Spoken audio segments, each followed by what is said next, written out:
Breacher18 here from Breacher18.com on behalf of the UK Gaming Media Network, and we're here with Bourget from NSKN Games. I hope I pronounced your name right. Perfectly. Really Excellent. Great job. Thank you. Well, thank you for joining us. Right, you've brought a lovely looking game for us to have a look at. Is it Mistfall? Yes, that's the name. Thank you for having me. Let's start with that. It's a pleasure to be here. So basically, this is a game we kickstarted recently. It was a huge success in Kickstarter. It's a fully cooperative fantasy adventure game. Something I like to call a thinking man's adventure game. Right. Thinking man or thinking person's game? Yes. Traditionally, it's called thinking man. Of course, thinking person's game. So basically, in this game, what you do is you choose one of the quests. Okay. There is a number of quests that come with the game. And you choose one of the quests. You set up locations. Actually, probably. Let me just get into. Thank you. I can hold that for you. Let me get in very quickly because I didn't take out the locations. And this, by the way, is not a production copy. What we have here. This is a prototype.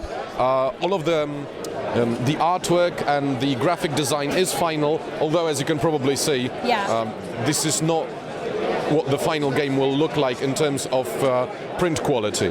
Sure. Basically what we have here, we set up a map using those locations. We set up semi-randomly. Every quest tells us where to put a few of the locations. The rest is random, so that the game plays differently every time. And then everyone chooses one of 7 heroes. Each hero comes with their own deck of basically things they can do. Right, okay. And equipment. Also, apart from the deck, each hero also comes with some advanced feats. They are like advanced things you can do, which you can buy during the game. Every location, when you enter it, will make you draw an encounter. The encounter will tell you what you need to do, and every encounter is like a little rules modification. It will tell you what you need to do to finish the encounter. It will tell you what enemies will be coming to this encounter and what you will have to kill basically to get through.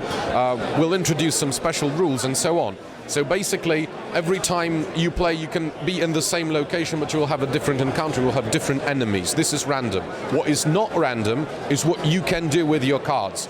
Every enemy you attack, they have a specific number of life points. But the attack is constant, the defense is constant. What you play, if you can think of a way to get out of a sticky situation in the game, using the cards you have, being able to buy some of the advanced feats, this will work. Right. Excuse me? Right, no, I'm agreeing with you. And the other thing is that you can play this game solitaire. Okay.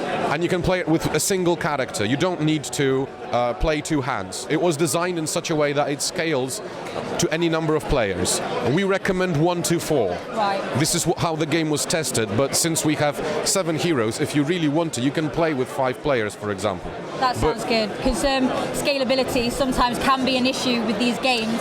It'll say 1 to 4 players or 2 to 4 players on the box, but you play with 2 players, it's like that doesn't this quite game work. when I designed this game, I would always design it from the hero perspective. I would design one hero, take him for a spin a few times, so I would know that the hero is self-sufficient.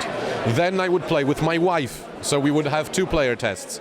Then it would go to testing groups of different numbers. So the game is tested for tried and tested with all levels. Exactly, 1 to 4 players. It scales in a very simple way because the game will just tell you that you draw a number. You draw a number of monsters, for example, equal to the number of players plus 2. Okay. So it scales in a very, very simple way. You don't have to use any dummy players. You don't have to remember complicated rules for this element. It's just out there on the cards. Yeah, me on a personal level, I really don't like dummy player mechanics in a game, and games where you can play on your own, but you have to multiple manage characters can be quite frustrating. So the fact that you can just solely look after one character in this, I think is really excellent. I've noticed there's a box in there. So is this an expandable game then? The game itself, as it is in a way, very self-sufficient. I Right. mean, it wasn't planned as a game that will have expansions coming out every month. Okay. It was planned that if the game is received well, we will probably do one more big expansion. But what we see here is kind of, when we were kickstarting the game, a lot of people said, we would love to be able to play this as a campaign, because normally what you get out of the box, you can play each quest as a single game. But people said we would love to have some between quest progression. We would love to be able to see their character. exactly. Excellent. Your character grows during the game a lot, during every quest, because you buy advanced cards which go into your hand, then go into your deck. But when the quest is over, that's it, basically, right? A lot of people wanted that, and halfway through the Kickstarter campaign, we added this small expansion. It's basically a campaign expansion. You can play 4 quests as kind of a chain of quests, and you get to advance your character in between. You get to keep some of the stuff you were able to buy, you were able to incorporate into your deck during the game. In exchange, the world also evolves a little bit, becoming a more dangerous place. So some of the enemies become more dangerous, you swap out their cards. There also are cards which just change the rules a little bit, making it steeper. Yeah.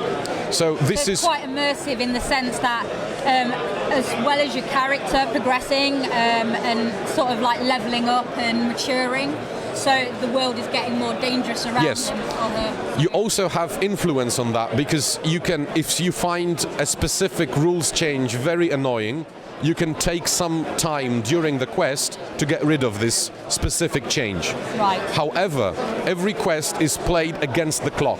You get a time track. At the end of every turn you draw a card which tells you how far the marker on the time track will move.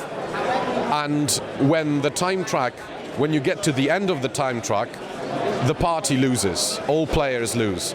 So you've got that constant sort of element in the back of your mind that to really push things forward and Yes. progress things along. I mean, especially in the beginning, you don't see that because the track is long, and what you do during a game is, like I said, you use these as everything you can do, but they are also your life. When your character is damaged, you lose some of the cards.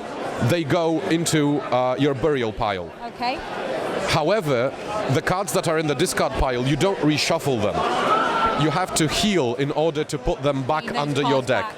So that deck is pretty much your lifeline. Yes. Almost. And this is important for 2 reasons. One reason is that you get to stack your deck the way you want to, because you shuffle your deck only in the beginning of the game, and then as you heal, you stack it back up. Okay. The second reason is that you need to be able to find the time to heal. There is a cleric here who heals the characters, but either way, every location has a healing factor of its own.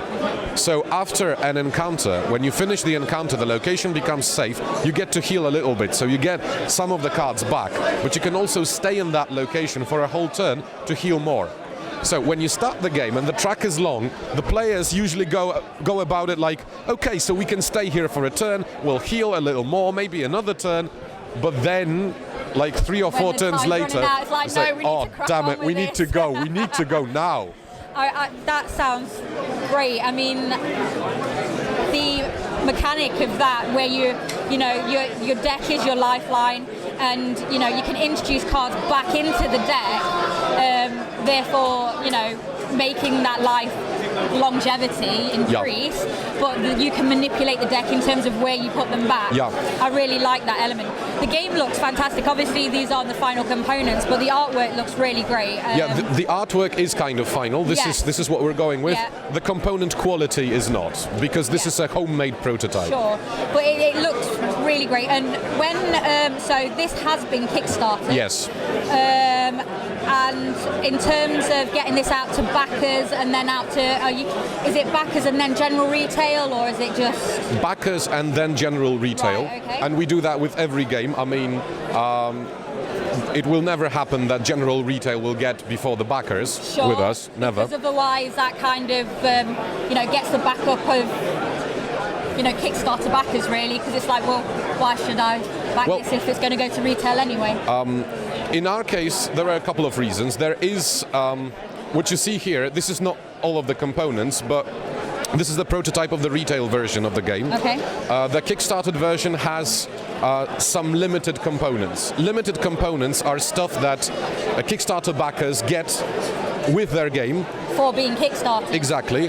But the other people can get it as well if they buy it from BGG store or from us directly. Right. And this is going to be limited. I mean, this is where the name comes from.